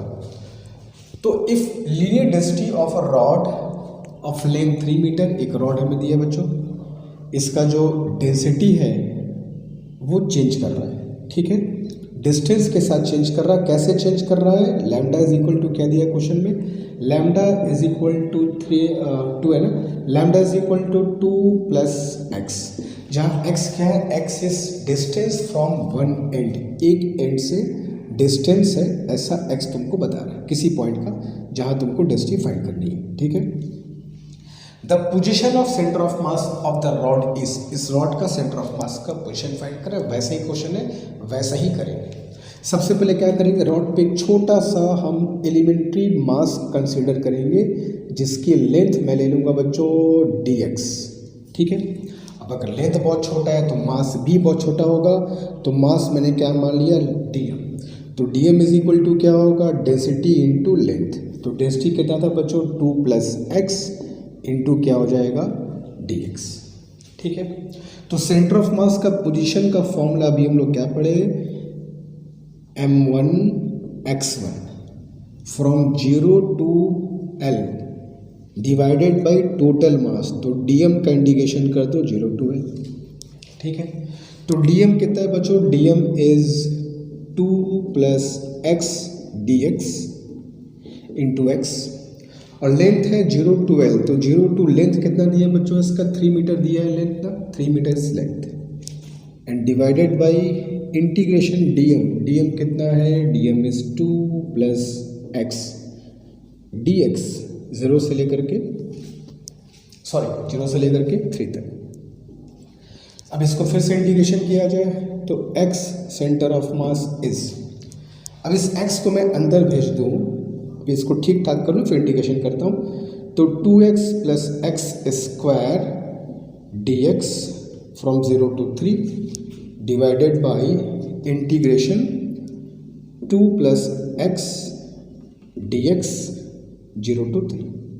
अब इसको इंटीग्रेशन करूँगा तो क्या बच्चों 2x एक्स स्क्वायर का इंटीग्रेशन क्या हो गया x square by 2 plus x square का इंटीग्रेशन क्या हो गया बच्चों एक्स क्यूब बाई 3 और नीचे क्या आएगा, नीचे आएगा 2x प्लस एक्स का इंटीग्रेशन एक्स स्क्वायर बाई 2 और लिमिट कहाँ से कहाँ लगानी है 0 to 3। ठीक है, तो एक बार upper limit minus lower limit, तो 2 से 2 तो कैंसिल हो गया, एक्स स्क्वायर 3 कैसे कितना हो जाएगा 9 प्लस 9 का क्यूब कितना हो जाएगा 27 बाई 3 के कितना हो जाएगा बच्चों 9 डिवाइडेड बाई 3 पुट करो 2 3 कितना हो जाएगा 6 प्लस तो 3 का स्क्वायर कितना हो जाएगा 9 दैट इज 9 बाई 2।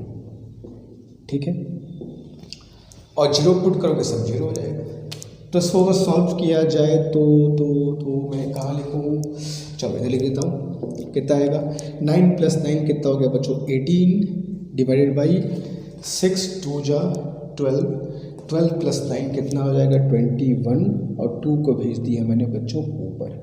ठीक है, अब 3 से अगर मैं डिवाइड कर दूँ तो 3 से डिवाइड करूँ मैं इसको तो 6 और 7, तो 6 2 जा 12 बाई 7, तो 12 बाई 7 सेंटीमीटर दूर कौन सा ऑप्शन है सेकेंड। तो 12 बाई 7 मीटर दूर तुमको उसका सेंटर ऑफ मास मिल जाएगा। ठीक है, तो क्लियर है, आसान है, कोई दिक्कत नहीं है इसमें। मेथड देख लो, इंटीग्रेशन वाले क्वेश्चन आते हैं, हमें भागना नहीं है, जो आते हैं उसके हिसाब से प्रिपरेशन करनी है। कैलकुलस की बात है, मैं बहुत जल्दी कैलकुलस के कुछ तुम्हारे हेल्पफुल जो होंगे वीडियोस में लेकर के आऊँगा। जो भी बायो से बच्चे हैं, जो भी नीट के लिए एस्पिरेंट हैं, उनके लिए कुछ मैं प्रोवाइड कराऊँगा ज़रूर, ताकि कैलकुलस में तुमको दिक्कत ना हो। ठीक है, तो इससे कर लो। एक क्वेश्चन तुमको दूंगा करने के लिए, उसका आंसर सही बच्चे कमेंट बॉक्स में ज़रूर बताएंगे, जल्दी कर लो उसको।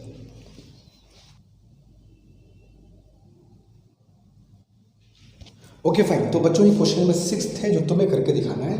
वही जो डिस्क वाला पार्ट हम लोग क्वेश्चन किए थे अभी, कि एक डिस्क में से छोटा सा डिस्क काट करके निकाल लेंगे, तो रिमेनिंग डिस्क का सेंटर ऑफ मास में शिफ्टिंग कैसे निकालते हैं, ये वैसा ही क्वेश्चन है। बहुत ध्यान से डायग्राम ड्रॉ करना, मेथड जो सिखाया उस मेथड को अप्लाई करना। सारे बच्चे इसका आंसर निकाल करके गलत सही जो भी तुम्हारा है कमेंट बॉक्स में मेंशन करोगे, मैं देखूंगा कौन कौन बच्चे करते हैं और किनका किनका आंसर सही आता है। ठीक है, सेंटर ऑफ मास में हो सकता है कि मैं एक लेक्चर और लेकर के आऊँ अगर कुछ चीज़ें बच गई होंगी तो, और उसके बाद फिर आगे चलेंगे towards next chapter that will be work energy in power. हमारा कोर्स अब धीमे धीमे आगे की तरफ बढ़ रहा है और तुम्हारा ये अब काम है कि सारी चीज़ जो पढ़ा दी जा रही हैं उनको रिवीजन भी करते चलो साथ साथ। ठीक है, तो ठीक है, इसका आंसर मुझको बताओगे कमेंट बॉक्स में, ज़रूर मैं चेक करूँगा। और मिलते हैं इस क्लास में कुछ नए कॉन्सेप्ट के साथ, कुछ नए फिजिक्स के नए